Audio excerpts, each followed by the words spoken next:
Hey everyone, it's Dabacab here. So during Blizzcon 10, I got a chance to play a lot of Sombra. It was actually the sort of #1 activity I was doing on the floor, was just standing in line, playing Sombra, standing in line, playing Sombra. So I've actually got a lot of insight about how Sombra works, sort of what she's good at, what she's bad at, and I thought I would share it with you. Now, we know that she's going to come to the PTR pretty soon. I know a lot of people are going to be interested in playing her. I put together this guide to give you a little bit of a head start. So just to be clear, I'm not saying that I am a pro Sombra, because really there's no pro Sombras at the moment, just because no one's had really much of a chance to play her. But I did definitely learn a lot. I do think I can give you some tips that will give you a little bit of a head start as you're trying to learn this character. First, I'm going to go through the abilities. I know that by now you probably know what they do, but more importantly, I want to talk about how to use them, sort of some things I learned about them, what they're good at, what they're bad at, and go into them a little bit more detail. So first off, her gun. Let me just say right off the bat that her gun is good. It's pretty solid. The fire pattern is kind of like Tracer's. It sort of starts off accurate and then it very quickly hits the max spread pattern. So sort of burst control fire, like what you see with Soldier, isn't really viable with Sombra so much. It's just going to be hold left click and try and hit the opponent as much as possible. The thing to keep in mind with the gun is the clip size. The clip size is massive. There's 60 bullets in it. I'd say that it probably lasts about 1.5 to 2 times longer than Soldier's clip, and like 3 or 4 times longer than Tracer's clip. So if you're accustomed to like shooting a couple bullets and reloading, then like shooting some and then ducking behind cover and reloading, that's really not what Sombra's meant for. You can just sort of come out and like shoot and shoot and shoot at someone, and then you don't really reload necessarily. You can just, you know, keep fighting and shoot someone else, and it's just, it kind of took some getting used to, because I think it's probably got like one of the longer clips in the game compared to, you know, I mean, obviously like Mei and Winston are going to outlast her, but just as far as the assault classes go, she has a really massive clip, and her gun is really accurate, really strong, which is good because you really have to rely on her gun. None of her abilities do any substantial damage besides her left click. So if her left click sucks, then she's just she's just not going to kill anyone. So when you start playing Sombra, just get used to that large clip. Get used to just relying, getting really good at your left click. I mean, it's hit scan, so it's pretty reliable. It really pumps out some damage, especially if you get pretty close to someone. So that's going to be your bread and butter. It's just, you're going to have to rely on your left click more than a lot of other assault classes and characters, I would say. So her right click is her hack. Her hack's kind of tricky because it's not really like you open every fight with a hack, or you know, hack halfway through it. The trick is knowing who to hack and who not to hack, because some characters are going to suffer tremendously from getting hacked. Others, like, not so much. For example, like, let's suppose you come up on a Widowmaker and you sort of surprised her. If you hack a surprise Widowmaker, then she's not going to be able to grapple to safety, and she's kind of screwed. Same thing goes with like Pharah. If you hack a Pharah, like, she's still going to have like rockets, she's going to be able to do a lot of damage. But Pharah really relies quite heavily on her abilities to, you know, be evasive and to get that high range so she can get rockets down on people. So a hack on Pharah can really be devastating. In fact, like, if a Pharah is hovering over a cliff, you can hack her and she will instantly fall to her doom. I did not see that happen, but I realized that you could do it while I was playing, so I'm really looking forward to seeing that happen. However, there are other characters that hacking just won't do anything to. A good example is Torbjorn. I mean, I saw someone hack a Torbjorn, and Torbjorn just doesn't care. I mean, his turret was already up, so he didn't need to place another turret. The only other ability he has is his like armor packs, and he doesn't really need to use those armor packs during a fight so much. So, you know, I saw the Sombra hack the Torbjorn, and Torbjorn just turned around and was like, okay, nice to meet you, dead, shoot you in the face with my turret gun. So just keep that in mind. There are some characters that are really going to suffer heavily from hacks. Some are not. And if you're going to play Sombra, you need to learn who those are. Tanks probably suffer the most just because they have the most health, so they're going to sort of like endure the longest the hack, whereas like assaults and defensive characters, they might not have so much health. So, you know, you might just be better off, instead of hacking them, just shooting them instead, because you'll just kill them. Also, I ran into a few situations where like you'd be fighting with someone and you'd be sort of exchanging fire, and then the opponent would be down to like 75 or 100 health, and the Sombra would hack that person, and that's a little bit silly. If someone's below 100 health, then there typically isn't much reason to hack them. You're just better off just shooting them until they die. So if you're going to play Sombra, I think the best thing to do is to think very critically about what a character's abilities are and how useful it would be to hack them. like Tracer, like if you hack Tracer and she can't blink around, that Tracer is screwed. Though it's going to be really difficult to hack the Tracer because if she blinks, she's going to interrupt the hack. So you kind of have to balance. If it's like a full health Tracer, then it's probably worth trying to hack just because you're not going to be able to shoot her reliably at full health and take her down. But if she's at like, 50, 75 health, you probably just better off just ignoring the hack and just going for the left click. And, maybe consider creating a list of characters you think are worth hacking and characters you think are not worth hacking and experimenting with it and sort of figuring out if there are any exceptions to this rule. It's going to take a while for the community to sort of really hone in and figure out what characters suffer the most from hacks and which characters suffer the least from hacks. But I think that's going to be the key for being a good Sombra player, is using your hack effectively and intelligently and knowing when to use it and just as well knowing when not to use it. Next up is her invisibility. There's a pretty substantial delay between activating the ability and turning invisible. So between that and the fact that if anyone shoots you, you come out of invisibility, it means that invisibility is just not a good escape mechanic. Don't get into a fight expecting to be able to turn invisible and escape out of it. Now, of course, some of that's going to depend on who you're up against, right? If you're up against Diva, Soldier, Mei, Reaper, their attacks have so much spread that even if you go invisible, they'll probably just hit you with like 2 damage and pull you out of invisibility. But then there are characters like Anna or Zenyatta or Junkrat who require much more precise hits. So if you turn invisible against those, then you're going to have a much higher chance of getting out of the fight safely. Also, once you're invisible, there's a little bit of delay out of coming out of the invisibility, so you can't really like just come up behind someone, uncloak, and then instantly unload in their head, because they're going to have a little bit of an opportunity to come out of it. Also, if someone touches you while you are invisible, you flicker, and the flicker is super obvious. It's not like the Predator flicker where you're sort of kind of visible, sort of not visible. But no, it's like you completely come out of stealth and then flicker back into stealth. The invisibility is more for getting into fights. It's more for getting into a flanking position. It's more offensive than defensive, I'd say. However, once again, this depends on who you're up against. Because if you're up against someone who has a really bad spray pattern, who has to be very precise, like Hanzo, Junkrat, then you can probably safely escape with your invisibility, just because they're not going to be able to spray the floor and hit you reliably. The translocator, that is a much more reliable escape mechanic. I'd say that's more for getting out of fights than getting into fights. Of course, you can use the translocator to get to high grounds, but in general, what I found was invisibility was the offensive ability. That's for getting into an offensive position, and translocator was the defensive ability for getting out of the complicated situation. Now, the thing to remember about the translocator is that the duration is super long. It's like 16 or 18 seconds. So you can very safely drop your translocator, invisibility, and go behind enemy lines, and then, get into a fight and then teleport to safely, even after all that's been said and done. And then, beyond that, these two abilities, her invisibility and her translocator, have crazy short cooldowns. Crazy short. They're like 6 seconds both, like 6 or 8. I want to say 6, actually. So just you got to be very liberal about using these abilities and using them intelligently. Last but not least, you've got her ult, which causes an explosion around her. I think it does a tiny bit of damage, but not a whole lot. And then it's going to take out all shields, those including temporary shields like Lucio's ult, channeled shields like the Winston or Reinhardt shields they put up, as well as health bar shields like the Zarya and Zenyatta blue health bars. So what really stuck out to me with the Sombra ult is just how do I put this? How specific it is. It performs a very specific purpose, and if your team can capitalize on it, then the ult's going to be devastating. But what makes it stand out compared to the other assault classes is that it's the only ult in the assault class that's not going to do a lot of damage. Tracer Bomb, Soldier Visor, Reaper, Death Blossom, Pharah Rockets, McCree, Deadeye, the Genji Sword, those are all like team killing ults. Those abilities can very reliably get a sextuple kill, and you're not surprised when it happens. Sombra, that's not really the case. You can't like drop an ult in the middle of 6 people and then shoot them with your left click and expect to kill 6 people. That's just not going to happen. They're just going to turn on you and left click you to death. So that doesn't mean it's weak necessarily, because depending on the situation, it can totally turn a fight. Especially if someone's like set up behind a Reinhardt shield.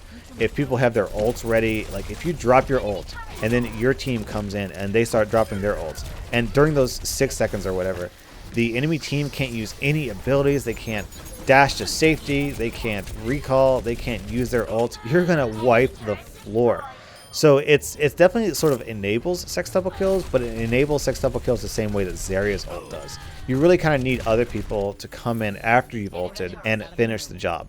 Also, I forgot about the passive, the Opportunist, which allows you to see someone through walls, kind of like Widowmaker, if they have less than 50% health. In my experience, that's really fitting, because if you see someone at low health, you can just quickly hop into stealth, run behind enemy lines, just unload a clip into them when they've got 75 health, and then blink to safety. So it's actually very easy for Sombra to pick people off, I found. And if you're up against a Sombra, you have to be really careful about your health, because if you're a squishy character like Junkrat and you've got 50 health, or Hanzo at 75 health, and you are up against a Sombra, you can pretty much expect half decent Sombra to come after you and try and unload into you and get the kill.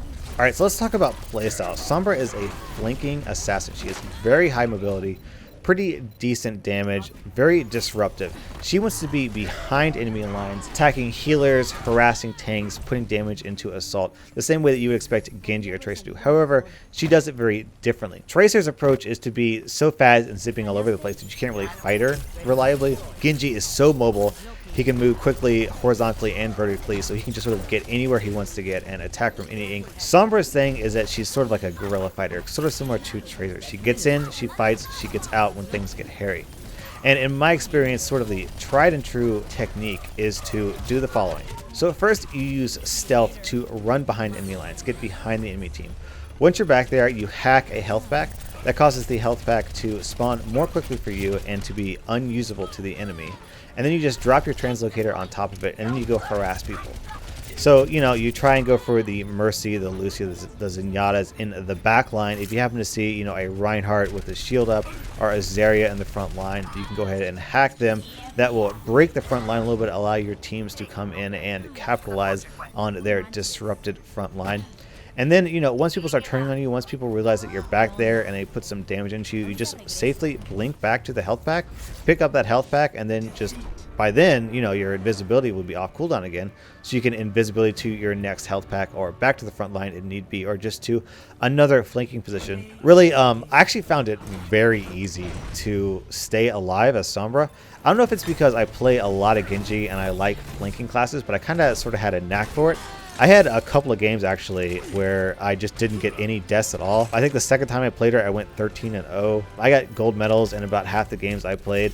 So it's actually quite easy to stay alive as Sombra if you're fairly conservative and if you are very intelligent and liberal with your translocator placement. Unless someone, starts doing counterplay, they find your translocator and they camp it, in which case you're going to be in a lot of trouble. So the key to playing Sombra, I think, is to think of her as sort of like a conventional fantasy rogue or thief or that whole archetype. They're not going to like wade into the front line and just kill everyone off one by one and just slaughter the enemy team. That's meant for more, Reaper, that's meant for Pharah, that's meant for really high damage sort of frontliners who can, just wade into combat and come out unscathed. With Sombra, that's not really the case. What you want to do is hang out around the outskirts of battle, look for your opportunity with your correctly named Opportunist passive. Then when someone gets low and you can pick them off, you quickly jump in, take that person out, get some harassment and some hacks onto some high value targets, and then blink to safety, and then you do it all over again.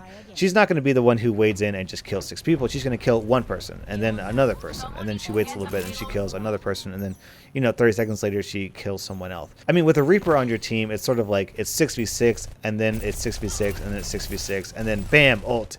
It's suddenly a 6v2 because the Reaper killed people. With Sombra, it's more like it's a 6v6. Oh, now it's a 6v5. Okay, now it's still a 6v5. Now it's still a 6v5. Okay, now it's a 6v4. Because she's going to slowly just harass, pick people off, disrupt their health packs so they can't run to safety, and just sort of constantly cripple the enemy team, keep them weak. And then if someone gets really entrenched, she's gonna drop her ult and completely take them out. I think Sombra is going to be phenomenal at disrupting highly defensive comps. I mean, it's always really tough to break through those choke points on the capture the point maps. And if you're trying to get through a Reinhardt and a Mei who are just putting up wall after wall, then it's really difficult for your team to push through that situation. But with Sombra, she can just very easily stealth behind enemy lines, drop her ult on top of a Torbjorn turret, a Bastion who's set up, a Reinhardt who's got his shield up. and suddenly your team can just roll in without feeling a lot of pressure, and that sort of disruptive power is way strong. All this being said, I think people are going to have a lot of trouble playing Sombra. Sombra is a high finesse class. I think she requires a lot of intelligence to play. That's not to say that if you're bad at her, you're not intelligent. I just mean that of all the characters in the game, she probably requires the most intelligent decision making in order to play effectively. What cooldown do I want to use? Where do I want to put my translocator? When do I want to blink back to my translocator? Okay, there are two people who are vulnerable. Which one do I want to go for? Which health pack do I want to hack? Which enemy is worth hacking? This character has, this tank has 200 health. Should I hack them now, or should I left click them and just try and kill them? Those sort of really complex and strategic decisions, I think, are going to primarily make the difference between a really good Sombra and a mediocre Sombra. Is those really clutch decision making, because most of her abilities aren't highly skill intensive. Her left click is just sort of it's an SMG with a reliable spread, hit scan. So sure, aim is important, but of all the characters, she has definitely one of the most forgiving guns in terms of aim. I mean, you don't have to land super clutch Pharah air shots or Widowmaker headshots to be reliable with her. You just need to put your reticle on someone and hold left click, and a lot of your bullets are going to get into them. So having good aim with Sombra is going to be nice, but it's not going to be like a pro McCree who gets headshot, headshot, headshot, or a pro Widowmaker who gets headshot, headshot. Those are what separate a good Widowmaker from a bad Widowmaker. With Sombra, I think that the major separator is going to be how you use your abilities, who you decide to go up against, and who you hack. Those critical decisions are going to make the difference between winning and losing for your team. So just try to approach Sombra with a bit of finesse, a bit of craftiness and subtlety and patience and intelligence, because I think that's really what she requires to excel. The other big thing about Sombra is team coordination. A lot of the other assaults sort of have kind of like a lone wolf vibe to them, especially Tracer and Genji. I mean, Tracer and Genji can sort of go off on their own and do their own thing and be very useful.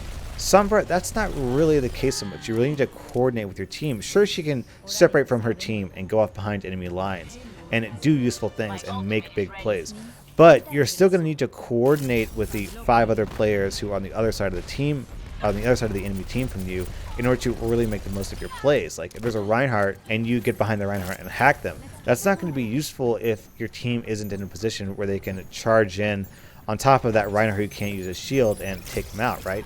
You need to be able to ult and have your team immediately come to your aid, right? If you see your allies pushing into the enemy team, that's the moment when you need to jump in and ult and disrupt the enemy team. So team coordination, being aware of what your team is doing even while you're on the other side of the map from them, will be extremely critical for Sombra. And for all these reasons, for her very complicated gameplay, for her very team-based ability skill set, for the fact that her abilities don't allow her to just completely wipe up a team on her own, all of these factors will mean that Sombra will probably be, in my opinion, one of the most difficult characters to really master, kind of on a skill level up with Genji. If you get good, then you're going to be phenomenal. You're going to be like a star player, but in a really subtle way.